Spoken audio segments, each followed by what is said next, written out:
Captain Sir Tom Moore. I'd like to introduce my daughter Hannah, who's talking on behalf of both of us. So first of all, Hannah, can you hear me? And are we okay with you? I certainly can. Yes, I'm here. Hannah, it's a great privilege to have you speaking on behalf of your father as well. And the story has certainly warmed our hearts around the world. And we're obviously beaming out to many children right now have been inspired by the story. And I can't thank you enough for spending some time with us in what we're doing. One of our themes in the classroom today is about keeping connected to our relatives, which has been difficult throughout COVID because many people have been told to stay away from people for the right reasons and crossing generations. I know that's very important to you. What do you think about the need of doing that and the importance of that right now? It's a great question. I think for us, we feel incredibly lucky. My father moved in with myself, my husband and our family nearly 13 years ago after my mother had sadly died. And we simply didn't want to leave him alone as a man in his 80s as a widower. So he joined us in an incredibly vibrant family with 2 young children. And there is no question in my mind that he became repurposed again. He has a shed with Grandpa's Fix-It shed on it. The children see him as an absolutely integrated part of our family. And something I think to all of you children listening, Captain Sir Tom, my father, loves children. He's totally invested in you. He believes that you can be whatever you want to be. He says often, the world is your oyster. Go out and open it, because something really important happens in our house. We talk a lot about mentoring, and you think as a child, oh, that must mean that someone older and wiser is the mentor. That is definitely not the case. There is upward and downward mentoring. It's called reciprocal mentoring. You, the youth, the children, you have so much to teach the older people, and the older people have so much to teach you. And that is what is alive and kicking in our household. And in honesty, that is why Captain Sir Tom was able to share that story. We were able to share this story of hope, that beacon of hope around the world, because he was surrounded by his family, and we were able to talk to all those different generations, and all of the generations matter. We must take care of everybody. I think that has been a theme running through this. Even the youngest people in Kenya coming online say we must keep that connection and what it gives. And you're right, that idea of repurposing, that energized, being part of that family group there and sharing with it, I think is amazing. Okay, but I do know that loneliness is a real issue. It's a serious issue for a lot of people, especially the elderly. So how do you think we can combat loneliness and separation in what is a really challenging time? And again, thank you. I think the reason why combating loneliness is a key pillar for our foundation is because we've experienced it firsthand. And very quickly to say that my mother was in a home for 7 years and she was there by herself. My father visited her every day. But what we recognized as a family is that not only was she lonely, other people within the home were also lonely. And the people visiting the sick went home to a house by themselves. Loneliness is a blight on all of our nations, and we're all responsible to combat it. And combating loneliness, just imagine if you walk with Tom, hashtag walk with Tom.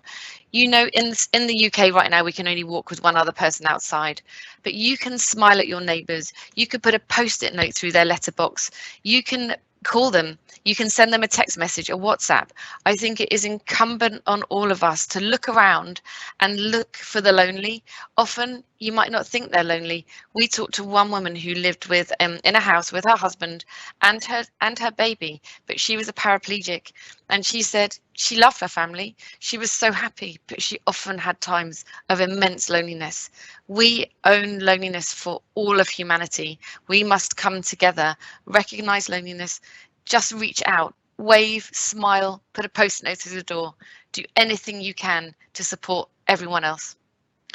But that sounds like a call to arms for the children around the world in some ways, that we can actually make a difference. And I know we're talking to millions and millions of people around the world in different countries. I know we're using different languages right now that are translating immediately as well. So take that on board. I know if we make one ripple effect here and we take it on board, maybe a school takes on a mission of, we're going to make sure we connect with people this Christmas time and send those messages out, send a card into somebody's in a home perhaps and support them and let them know that we're thinking of them, that they matter, and they can make a difference no matter what age you are. Now, your father, let's be honest here, has inspired hope and positivity in a really difficult time, and it's an amazing story to go through. It told us no matter what age you are, you really can do something and you really can make a difference. Extraordinary stuff. I've got to ask the question, what's kind of next for him and what you're doing right now? What's around the corner? Well, of course, the last 8 months have been an incredible journey. And what I have to tell you to all of the children watching, we're just an ordinary family. We're just like you. We shared an incredible story that we thought was our incredible short story, and we shared it with the world, and the world wanted to join in. It was one small step. Just imagine what you can do. And for Captain Sir Tom, my father, what he says now is he's 100.5, so he can't keep walking every day, but you can walk for him. We want to create an army of hope, Captain Tom's Army of Hope. Hashtag walk with Tom. Post your pictures of walking, but post your pictures of smiling at somebody, of waving at somebody, of putting a post-it note through somebody's door. Share images from all around the world. We want to see them. Hashtag walk with Tom and show Captain Tom that you are part of his army of hope, combating loneliness. I think that's a real challenge to take up there. And before I go to my next question, I know that we've got a little clip that talks about that message as well. And I'm wondering now if the team behind me can sort of bring that up to have a look at that and just see that quick message before we go into our next question.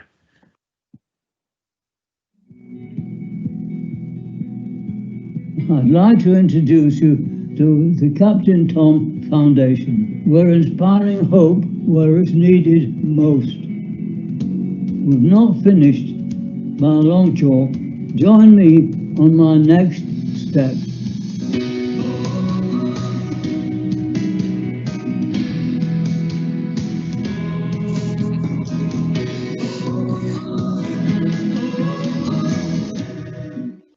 That's a brilliant message and a great call to arms. Now, so here we go. We've got around the world now. We believe it's going to reach around 26 million engagements and visits from around the world from different ages of children, right from 8 up to 18 and beyond. We do know there's families watching right now. We're getting messages come in. You've mentioned about Walk with Tom. What's that key message to give to these children around the world when they watch this? Children, become part of Captain Sir Tom's Walk of Hope. Be his army of hope. We can do this together. Show us your pictures, hashtag, anyway, Google it, hashtag walk with Tom, and post your pictures of walking and talking. You're talking to help others. You're walking for yourself. We're combating loneliness together. It's an incredible thing to do. We believe that we are now working with London Marathon events that we can create with your help, all of your help. We need you to become part of Captain Tom's army, walking for hope and combating loneliness. We think this can be the biggest humanitarian walk for hope globally that's ever existed. You start it. You come with us. We can make this something sensational. It will impact you everywhere. Walking for hope, walking to combat loneliness in your own countries, in your own communities. You can do it. Just follow Captain Tom. One small step. Brilliant. Wonderful. And we all know that when we share positivity, it's great for our well-being as well. I'm really sorry, obviously, we couldn't see your father present today, but I've got to say, you speak on his behalf, an amazing sort of story and staying with us on this side of it. Can you take a message to him on behalf of the Global Classroom and say that all the children, on behalf of all the children watching today, we say thank you for him being inspiring. Thank you for that message of hope. And thank you to your whole family for taking that torch up and that legacy and carrying this forward. I think there's a long way to go with this and what's happening, and we will carry on to put that message out to all the children and amplify that as well. I really can't thank you enough, Hannah, for taking time to spend with us today, and we do hope that that journey goes so well. I will certainly hashtag out there and put the message out that I know that when I walk out in my local community at the weekend, I will see things differently and act differently. Thank you so much. Thank you very much, and thank you to all the children watching and to everyone who's been before me. It's been amazing, and I drew Olaf. Oh, fantastic. Send it in to us. We want to see that. Okay. If you send yours in, I'll send mine in, and I bet yours. Oh, let's see. If you see a second, let's pull your camera up. Let's have a look. Actually, you know what? That's pretty good. I'll be honest. Terrible. It's totally terrible. No, it's not. It's not. Okay. When I was very, very young, my art teacher told me I couldn't draw, and I believed that. It wasn't true. I've got to tell you now, as a headmaster, I'm giving you a house point. Okay. It's fantastic. Yay, I'll take well it. done, okay? Thank you. Brilliant. So thank you. Keep sharing that hope, keep sharing that journey, and hopefully we'll be involved again on that story as it evolves. So thank you very much. Thank you.